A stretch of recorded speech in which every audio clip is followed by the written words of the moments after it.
नमस्कार प्यारे विद्यार्थियों। आज के इस वीडियो के अंतर्गत हम जलीय क्षरण को प्रभावित करने वाले कारकों का अध्ययन करेंगे कि किस प्रकार से मृदा का क्षरण होता है, जिसमें हमने दो प्राकृतिक शक्तियों के बारे में जाना था कि जल के द्वारा और वायु के द्वारा जो है वो मृदा का क्षरण होता है।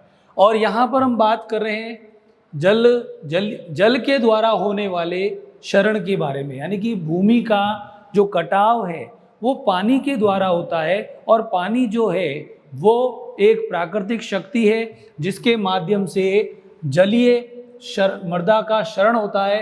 और इस जलीय मृदा के क्षरण को प्रभावित करने वाले जो कारक हैं उसके अंतर्गत हमने सबसे पहले हम जलवायु की बात करते हैं। ठीक है, तो जलवायु के अंतर्गत यानी कि जैसा कि हम जानते हैं कि हमारे पृथ्वी के ऊपर विभिन्न स्थानों पर अलग अलग जगह पर अलग अलग प्रकार के जलवायु की पेटियां हैं और हर जगह का जलवायु जो है वो एक जैसा नहीं है। तो हर स्थान विशेष की जलवायु की जो कंडीशन है, उस जलवायु की कंडीशन के आधार पर अगर अपन देखें तो सभी स्थानों पर एक समान वर्षा नहीं होती है। और जब वर्षा एक समान नहीं होती है तो जहाँ कहीं पर भी वर्षा होती है तो उस वर्षा की जो गहनता है, जो उस वर्षा की जो मात्रा है, वर्षा की गहनता, मात्रा और उसकी आवृत्ति जो है सीधे सीधे तौर पर क्या करती है, जलीय क्षरण को प्रभावित करती है, मृदा के जलीय क्षरण को प्रभावित करती है। और जहाँ पर हम बात करते हैं कि जो वर्षा जो है, वर्षा की मात्रा और वर्षा की गहनता, तो इन दो चीजों को अगर अपन देखें कि कई स्थानों पर क्या होता है कि जब वर्षा होती है तो उस वर्षा की जो गहनता जो है वो कम होती है, लेकिन उसकी जो मात्रा है जो अधिक समय के लिए अगर होती है तो ऐसे में क्या होता है कि जब पानी धरातल के ऊपर गिरता है और वो वर्षा की बड़ी बड़ी बूंदों के रूप में एकदम तेजी से पानी जब धरातल पर आता है, लेकिन कुछ समय के लिए ही ये पानी बरसता है, तो वर्षा कम समय के लिए होती है और उसकी गहनता अगर अधिक होती है तो मृदा का क्षरण कम होता है। और अगर वर्षा की मात्रा अधिक होती है और ऐसे में वर्षा की मात्रा की बात करें अपन तो वर्षा की मात्रा अधिक होती है लेकिन उसकी जो गहनता है वो कम होती है, मात्रा अधिक है और गहनता कम है, तो ऐसे में भी मृदा का क्षरण क्या होता है, कम होता है। लेकिन जब वर्षा की मात्रा और गहनता दोनों ही अधिक होते हैं तो ऐसे कंडीशन के अंदर जो स्थान विशेष की जो जलवायु के कारण जो वर्षा हुई है उस वर्षा के द्वारा मृदा का अधिक कटाव होता है, मृदा का अधिक जलीय क्षरण होता है और ऐसे में मृदा जो है वो एक स्थान से स्थानांतरित होकर के दूसरे स्थान पर पहुंच जाती है। तो यहाँ पर हमने चर्चा की है इस बारे में कि जो मृदा है उस मृदा की गहनता और मात्रा दोनों ही अधिक हो तो ऐसी कंडीशन के अंदर जो है मृदा का कटाव अधिक होगा। अगर मात्रा अधिक है और गहनता कम है, गहनता अधिक है और मात्रा ज़्यादा है तो ऐसी कंडीशन में मृदा का कटाव कम होता है। तो यहाँ पर हम देखते हैं कि जिन स्थानों पर वर्षा जो है, जो औसत जो उसका आकलन है उससे अगर अधिक होती है तो ऐसी जगह पर मृदा का कटाव अधिक होता है। और दूसरी बात आती है स्थलाकृति की, जिसे हम क्या कहते हैं, टोपोग्राफी।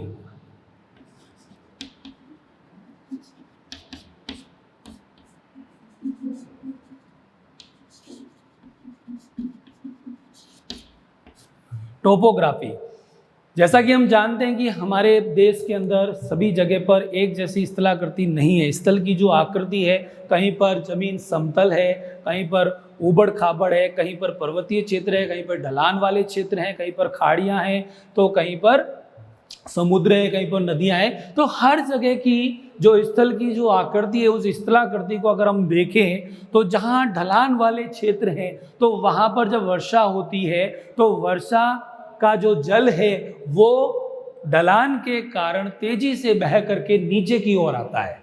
और पर्वतीय क्षेत्रों से बहने वाले जल को अगर अपन देखें तो उसके द्वारा उसकी गति जो है वो तेज हो जाती है और इसके कारण मृदा का कटाव भी क्या होता है, अधिक होता है। यानी कि जल के द्वारा मृदा का जो जलीय क्षरण है वो स्थलाकृति के कारण अधिक होगा, लेकिन जहां पर समतल भूमि होगी ऐसी जगह पर जो है मृदा का कटाव कम होता है। तो ढलान के क्षेत्र के विरुद्ध हम क्या कर सकते हैं, ऐसे में हम क्या बना सकते हैं, पालियां बना सकते हैं ताकि इसको हम क्या कर सकते हैं, जलीय क्षरण को रोक सकें। तो जल के कारण होने वाला जो मृदा का क्षरण है वो स्थलाकृति के ऊपर निर्भर करता है। स्थलाकृति जो है वो जलीय क्षरण को प्रभावित करती है। अगर स्थलाकृति समतल है तो मृदा का जो क्षरण है वो कम होगा। अगर स्थलाकृति ढालनुमा क्षेत्र है, पर्वतीय क्षेत्र है, तो ऐसे में क्या होगा, जलीय क्षरण अधिक होगा। अब हम इसकी बात करते हैं अगले पॉइंट पे, मृदा का गुण। अगर मृदा गुण की अगर अपन बात करें तो यहाँ पर हर मृदा जो भारत के अंदर, विश्व के अंदर या स्थानीय क्षेत्रों के अंदर जो भी मृदा है उन मृदाओं के अलग अलग प्रकार हैं। और हम मोटे तौर पर देखें तो बालू मिट्टी या चिकनी या मटियार मिट्टी की अगर अपन बात करें तो जो बालू मिट्टी होती है उन बालू मिट्टी के जो कण हैं उन कणों के अंतर्गत क्या होता है कि ये कण स्वतंत्र होते हैं। इनके बीच में रंध्रावकाशों की जो संख्या है वो मटियार मिट्टी की तुलना में क्या होते हैं, अधिक होते हैं। तो यहां पर हम इन मोटे तौर पर दो रूपों को देखें, यानी कि बारीक कणों वाली मिट्टी और दूसरा मोटे कणों वाली मिट्टी। यानी बालू मृदा के अंदर रंध्रावकाश की संख्या अधिक होने के कारण और इनके अंदर जो मृत कार्बनिक पदार्थ है, उस जीवांश पदार्थ है, उसकी मात्रा भी कम हो रहती है और जल धारण क्षमता इसकी कम होती है। और ये जो कण होते हैं वो एक दूसरे के साथ सतही आकर्षण बल के द्वारा आपस में चिपके हुए नहीं रहते बल्कि स्वतंत्र अवस्था में होते हैं। तो पानी का जो तेज बहाव है वो ऐसी मिट्टी को बहा करके ले जाता है और इनमें उपस्थित जो पोषक तत्वों की मात्रा है वो पोषक तत्व की मात्रा भी क्या है, कम होती है। लेकिन हम इसकी तुलना में बालू मिट्टी की तुलना में अगर हम मटियार मिट्टी की बात करें तो मटियार मिट्टी के कण बारीक होते हैं, जल धारण क्षमता इसकी अधिक होती है और जीवांश पदार्थ या कार्बनिक पदार्थों की मात्रा भी क्या इसके अंदर अधिक होती है और ये पानी को लंबे समय तक रोके रखने की क्षमता रखती है और ये मिट्टी आसानी से जो है मृदा के बहाव के द्वारा जल के बहाव के द्वारा जो है वो आगे बढ़ती नहीं है। तो यहाँ पर हम मृदा के इस गुण की बात कर रहे हैं, कैरेक्टरिस्टिक ऑफ सॉइल कैरेक्टरिस्टिक।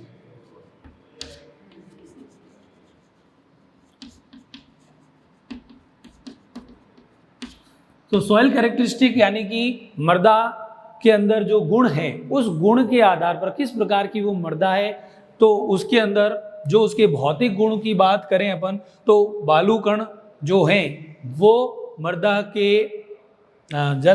के जो कण हैं वो जल के बहाव के कारण इसकी क्या नहीं हो पाती है, कटाव जो है वो आसानी से हो जाता है, जबकि मटियार मृदा का जो है कटाव कम होता है। तो यहाँ पर हम आगे की कड़ी में पढ़ते हैं वनस्पति प्रभाव, ठीक है ना, प्लांट इफेक्ट।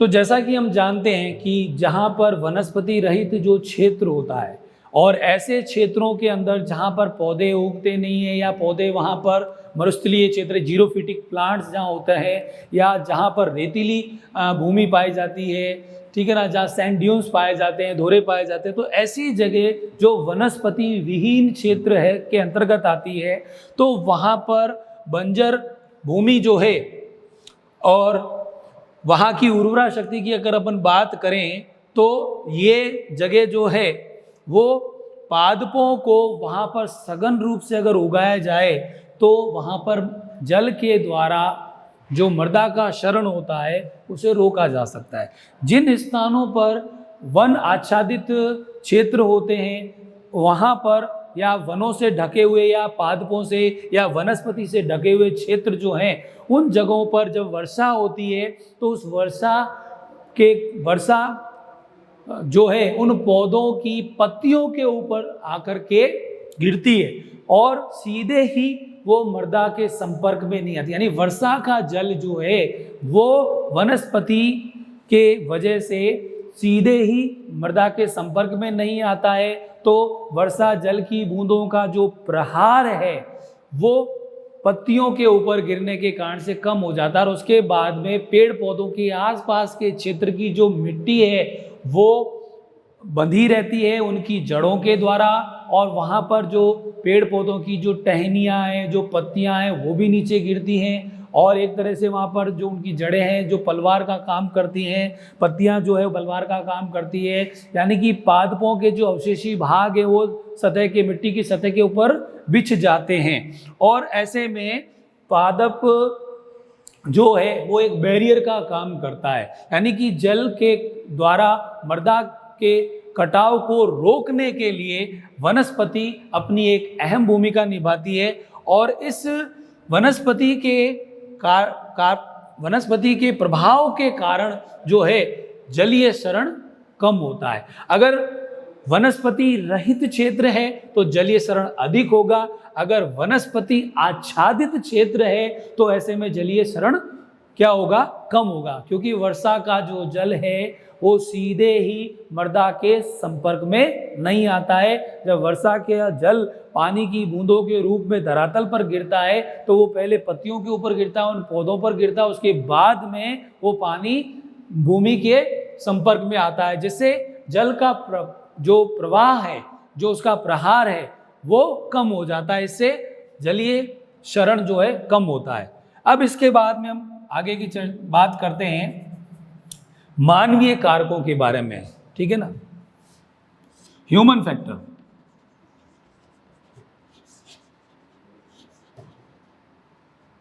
तो ह्यूमन फैक्टर की अगर अपन बात करें कि अगर हम किसी स्थान विशेष में जहां पर खेती के सही तरीके का इस्तेमाल नहीं किया जाता है, खेती के कौन से तौर तरीके उनका सही ढंग से इस्तेमाल नहीं किया जाता है, तो ऐसे में उस जगह पर पानी के बहाव के कारण मिट्टी का कटाव अधिक होता है। अगर हम वैज्ञानिक तौर तरीके से हम इस्तेमाल नहीं करते हैं या समय पर हम खेती नहीं करते हैं या लंबे समय तक हम क्या करते हैं, उस मृदा के अंदर किसी भी प्रकार का कोई उर्वरक और खाद नहीं मिलाते हैं, तो ऐसे में भी उस जगह पर पानी के द्वारा मृदा का कटाव अधिक होता है और ये उन कारकों के द्वारा होता है जो कि मनुष्य द्वारा निर्मित होते हैं। मनुष्यों के क्रियाकलापों के कारण जो है, अगर हम सही तरीके से खेती नहीं करते हैं, वहाँ पर हम उनके जो ढाल के दिशा में हमें खेती कर मतलब ढलान युक्त भूमि के समानांतर अगर हम खेती करते हैं तो ऐसे में क्या होता है, जिस दिशा में ढाल है उसी ढाल की दिशा में खेती करने से क्या होता है कि जब हम उस खेत के अंदर पानी को छोड़ा जाता है या सिंचाई की जाती है तो वो पानी जो है वो मृदा को बहा करके दूसरे स्थानों पर ले जाता है। लेकिन हम ढाल के विपरीत दिशा में या ढाल के लंबवत दिशा में जब हम खेती करते हैं तो मृदा के कटाव को हम कम कर सकते हैं और इस प्रकार से उस भूमि की, उस मृदा की उपजाऊपन को, उर्वरा शक्ति को बनाए रख सकते हैं। तो इस आज की कड़ी में हमने जलीय क्षरण को प्रभावित करने वाले कारकों के बारे में अध्ययन किया, जिसमें सबसे पहले हमने जलवायु के बारे में, जिसे हम क्लाइमेट कहते हैं। दूसरा हमने जो बिंदु इस्तेमाल किया इसके अंतर्गत स्थलाकृति यानी टोपोग्राफी, यानी कि जो स्थल की जो आकृति है वो सभी जगह अलग अलग और भिन्न भिन्न प्रकार की होती है। कहीं पर समतल भूमि है तो कहीं पर उबड़ खाबड़ भूमि है तो कहीं पर ढलान युक्त भूमि है। तो इन स्थलाकृतियों के कारण भी क्या होता है कि जलीय क्षरण अधिक होता है। तो जहाँ पर ढाल युक्त जगह है, ढलान वाली जगह है, वहाँ पर हम कंटूर बनाते हैं और कंटूर बना करके क्या करते हैं, खेती करते हैं, सीढ़ी नुमा खेती करते हैं। तो इस प्रकार से हम ढाल अगर अधिक है या कम है तो उसके हिसाब से हम कंटूर का निर्माण करते हैं। तो पानी को जब ऊपर से बह करके नीचे की ओर आने में जो समय लगता है, उस समय के दौरान मृदा जो है वो पानी को अवशोषित कर लेती है। तो जो हम कंटूर तैयार करते हैं, उन कंटूरों की जो चौड़ाई है और जो लंबाई है वो इस बात पर निर्भर करती है कि ढलान कितनी है। तो ढलान ज़्यादा होगी तो उस समय कंटूर की जो चौड़ाई है वो कम रखी जाएगी, है ना। लेकिन अगर ढलान कम है तो सीढ़ियों की जो चौड़ाई है वो अधिक हो जाएगी। तो ऐसे में पानी को उस जगह से उतर करके आगे जाने में क्या होता है, समय अधिक लगता है और मृदा के द्वारा वो अवशोषित हो जाता है। लेकिन अगर तेजी से पानी आकर बह करके आएगा तो क्या होगा कि पानी जो है वो मृदा के द्वारा अवशोषित नहीं होगा और बह करके आगे चला जाएगा और मिट्टी को साथ में बहाकर ले जाएगा। तो उसके बहाव को, उसकी गति को कम करने के लिए हम क्या करते हैं, कंटूर बना देते हैं। और यहाँ पर हम बात करते हैं मृदा के गुण की। तो मृदा का जो गुण है, बालू यानी मोटे कणों वाली मिट्टी, मटियार यानी कि चिकनी मिट्टी जो बारीक कणों वाली होती है। तो इन मृदा के इस गुण को देखें तो यहाँ पर इनका जो बालू मिट्टी का जो बहाव है वो तेजी से होता है, जबकि मटियार मिट्टी का बहाव जो है वो कम होता है। तो जलीय शरण को ये प्रभावित करता है कि मृदा किस प्रकार की है और किस प्रकार के गुण को रखती है।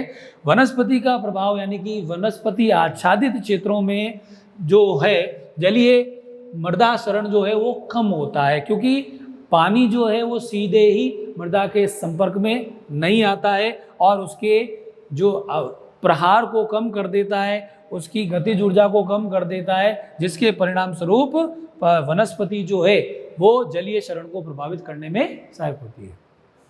मानवीय कारक यानी कि मैन मेड जो प्रोसेस हैं, उन प्रोसेस के द्वारा भी हम क्या कर सकते हैं, जलीय शरण को कम कर सकते हैं। तो यहाँ पर हम आगे की कड़ी में पढ़ेंगे कि जलीय शरण को रोकने के लिए और मृदा के अंदर जल संरक्षण को बढ़ाने के लिए हम क्या करते हैं, मृदा संरक्षण की विधियों का इस्तेमाल करते हैं। कि मृदा संरक्षण करना है यानी कि हमको जल को क्या करना है, उस जगह पर नुकसान पहुंचाने से रोकना है, ठीक है ना। और ये मृदा का शरण जो है जल के द्वारा हो रहा है उसको कम करना और पानी को संरक्षित करना, जल संरक्षण और को बढ़ाने के लिए और मृदा शरण को रोकने के लिए जो विधियां इस्तेमाल की जाती है उसे मृदा संरक्षण की विधियां कहते हैं। तो यहाँ पर आगे की कड़ी में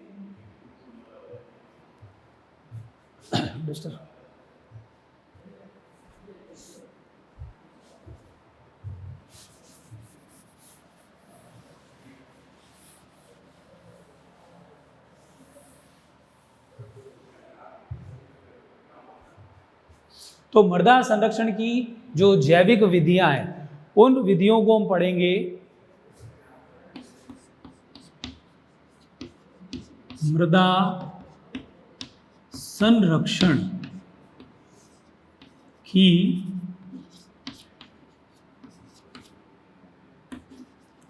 जैविक विधियां।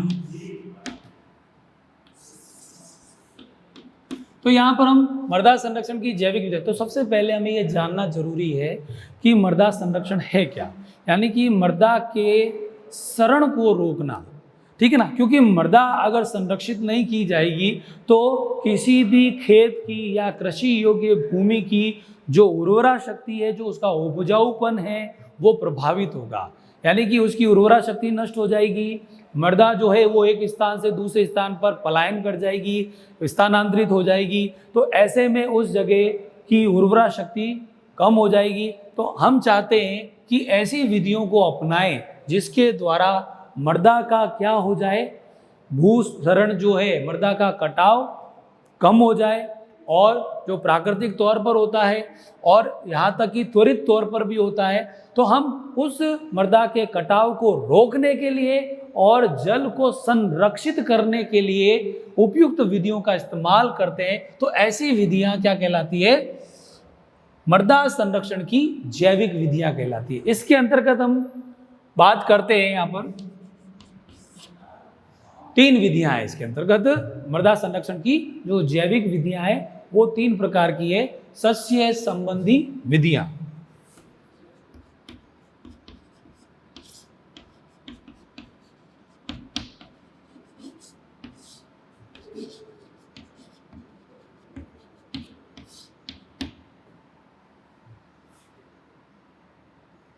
तो सस्य संबंधी जो विधियां हैं उस सस्य संबंधी विधियों के अंतर्गत 5 प्रकार की उप विधियां काम में ली जाती हैं।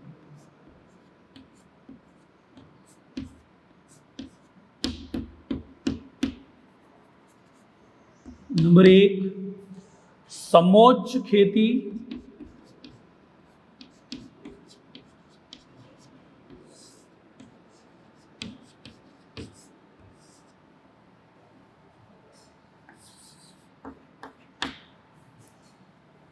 नंबर 2, भू परिष्करण।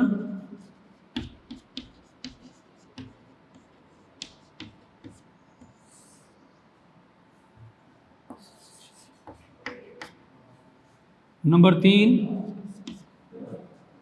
पलवार।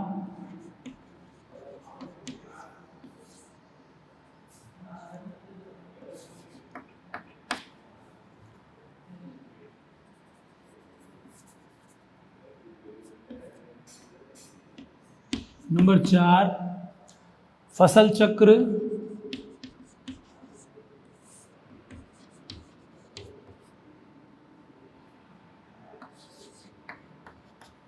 नंबर 5,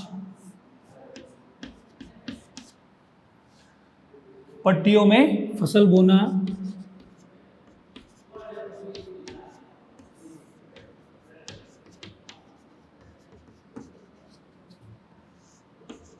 पट्टियों में फसल बोना।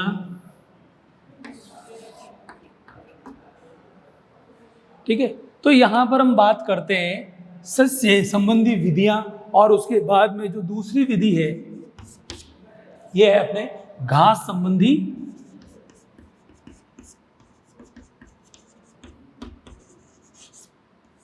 उपाय।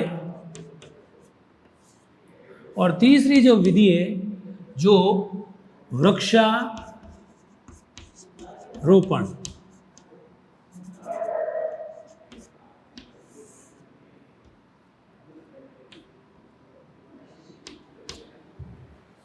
तो इन 3 विधियों के बारे में हम इसके अंदर अध्ययन करेंगे जो मृदा संरक्षण की जैविक विधियां हैं। तो सबसे पहले हम चर्चा करते हैं सस्य संबंधी विधियों के बारे में।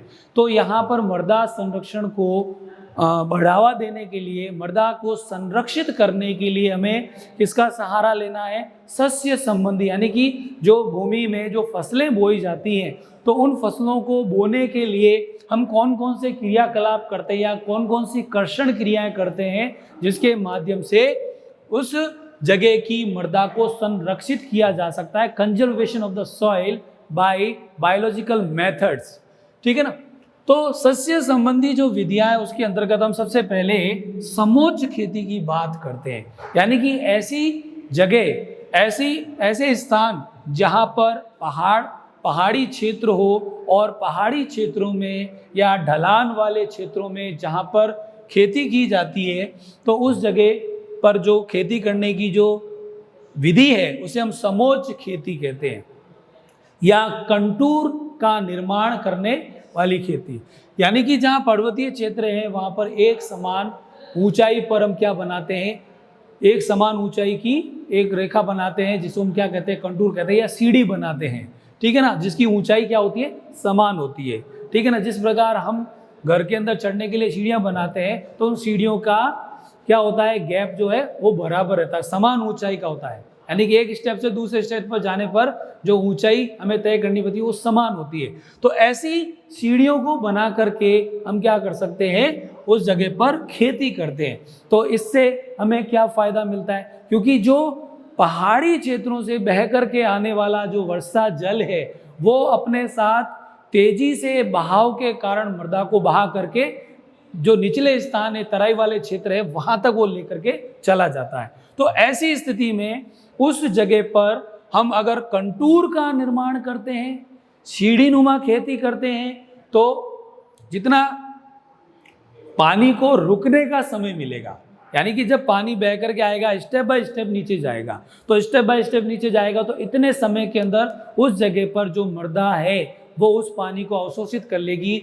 और बाहर की ओर जो पानी बह करके जाएगा वो कम मात्रा में जाएगा और उसका वेग भी क्या हो जाएगा, धीमा पड़ जाएगा। तो इस प्रकार से पर्वतीय क्षेत्रों में की जाने वाली जो खेती है उसे हम कंटूर फार्मिंग कहते हैं या समोच्च खेती कहते हैं, समान ऊंचाई वाली, है ना। समोच्च यानी समान ऊंचाई की चिड़ियां बना करके हम क्या करते हैं, खेती करते हैं।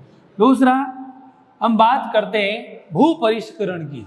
तो भू परिष्करण जो है एक ऐसी प्रक्रिया है जिसके माध्यम से हम क्या करते हैं, जब हम खेती करते हैं तो खेती के समय हम क्या करते हैं, उस जगह पर जुताई करते हैं। तो जुताई किन स्थानों पर की जाती है, जहाँ पर ढलान वाले क्षेत्र होते हैं उन जगहों पर हम, या जहाँ बंजर भूमि होती है, ठीक है ना, जहाँ पर पड़त भूमि होती है, ऐसी जगह पर हम क्या करते हैं, बारानी क्षेत्रों के अंदर गहरी जुताई करते हैं। और गहरी जुताई करने से क्या होता है कि उस जगह पर नमी को बनाए रखा जा सकता है और हम उसके ऊपर पाटा फेर देते हैं। तो भू परिष्करण यानी कि जुताई 2 से 3 बार हम गहरी जुताई करते हैं और गहरी जुताई करके उसके ऊपर पाटा फेर देते हैं। तो ऐसे स्थानों पर भू परिष्करण के माध्यम से क्या हो जाता है कि नमी को बनाए रखा जा सकता है और साथ ही साथ पोषक तत्वों का जो है समान रूप से वितरण हो जाता है। तो ऐसे में उस स्थान पर जो है मृदा के अंतर्गत जो जलीय शरण है वो कम होगा। तो सस्य विज्ञान के अंतर्गत हम ऐसी विधियों को अपना करके क्या कर सकते हैं, उस जगह की भूमि को परिष्कृत करके उसके अंदर की नमी को बनाए रख सकते हैं। मृदा के कण जो है वो आपस में नजदीक आ सकते हैं, सतही आकर्षण बल को बढ़ाया जा सकता है, उसमें उपस्थित जो कार्बनिक पदार्थों की जो मात्रा है वो भी क्या होती है, इस जगह पर नमी को रोके रखने में सहायक होती है। तो इस प्रकार से हम भूमि के अंदर जुताई करके उसमें खाद वगैरह मिला करके क्या कर सकते हैं, उस मृदा की भौतिक दशा को सुधार सकते हैं। तीसरा जो पॉइंट है वो है पलवार, जिसे अपन मल्चिंग कहते हैं। मल्चिंग के अंतर्गत हम क्या करते हैं, किसी खेत में जहाँ पर हमें खेती करनी है या जहाँ पर वृक्ष लगे होते हैं तो उन स्थानों पर क्या होता है कि जो फसल के जो पादप हैं, जो उसकी टहनियाँ हैं, पादप अवशेष जो है उसको खेत के अंदर हम क्या कर देते हैं, मिट्टी की सतह के ऊपर बिछा देते हैं। तो मिट्टी की सतह के ऊपर बिछा देने से क्या होता है कि जब पानी वहां से बह करके जाता है तो ऐसे स्थिति में क्या होता है कि उसका प्रहार जो है, उसकी गति जो है वो धीमी पड़ जाती है और उस जगह पर नमी बनी रहती है और पलवार जो है वो सड़ करके ह्यूमस के अंदर बदल जाती है और पलवार बिछाने से नमी को मृदा में से उड़ने से रोका जा सकता है। उसका वाष्पीकरण जो है वो कम हो जाता है। तो अगर हम किसी गीली भूमि के ऊपर अगर अपन कोई कपड़ा डाल दें तो क्या होगा, उस कपड़े के नीचे की जगह किस प्रकार से सुरक्षित रह जाती है और आसपास का क्षेत्र सूख जाता है। उसी तरीके से पलवार बिछाने से क्या होता है, खेत की नमी को उड़ने से बचाया जाता है और मृदा जो है वो गीली बनी रहती है, उसमें नमी बनी रहेगी तो उसके कणों को स्वतंत्र होने से भी रोका जाता है। लेकिन जब पानी उसमें से बह करके जाएगा तो वो कण जो है उसका मृदा का कटाव नहीं होने देंगे, ठीक है ना। तो मृदा के कटाव को रोकने के लिए हम क्या करते हैं, पलवार बिछाते हैं। इसके बाद में आगे की कड़ी में हम पढ़ते हैं फसल चक्र।